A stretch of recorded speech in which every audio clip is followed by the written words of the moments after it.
Am I the bad guy for reporting my ex and her husband to the police for stealing my property? My ex-wife, 39 female, and I, 41 male, share custody of our 3 children, 16, 14, and 12, equally, and no child support is paid. Our marriage didn't end on the best of terms, and we communicate through an app only when required to for the sake of the kids. She has since remarried and has a 15-year-old stepchild and a 13-year-old stepchild. Her husband and I do not speak also. We had some issues with my ex keeping property that is mine if the kids have it on her time. It started with a cell phone. I gave our eldest my old phone when one of ex's stepkids broke his phone. My ex then told our oldest they were keeping it at her house, and she refused to return it even when I went over there and asked. I was told she had every right to confiscate it. I followed up with an email and she told me to get over it and she would not hand it over.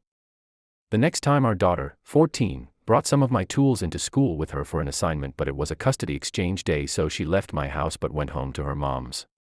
My ex believed it wasn't appropriate for her to have them, so she took them and refused to return them to me.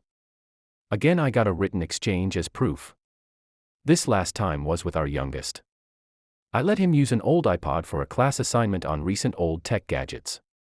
Apparently her 13-year-old stepchild had the same assignment on a different day, and she decided both should get to use it. I told her it was my property and she had to return it, got another email exchange, and then I contacted the police. My ex gave the stuff back, but she lost her mind over me getting the police involved for petty stuff.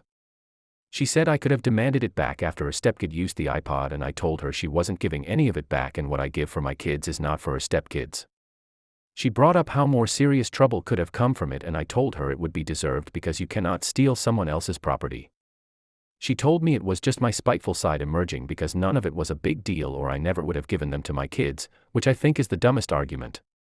The phone was because her stepkids broke our eldest's phone and she wasn't about to replace it. Our daughter needed tools for school and it was only for school, and she wanted to return them to me, but her mom said no, and then the iPod was just for our youngest. I'm not here to help her stepkids in any way. My ex and her husband and their mom, if she's still in the picture, can do that. So am I the bad guy?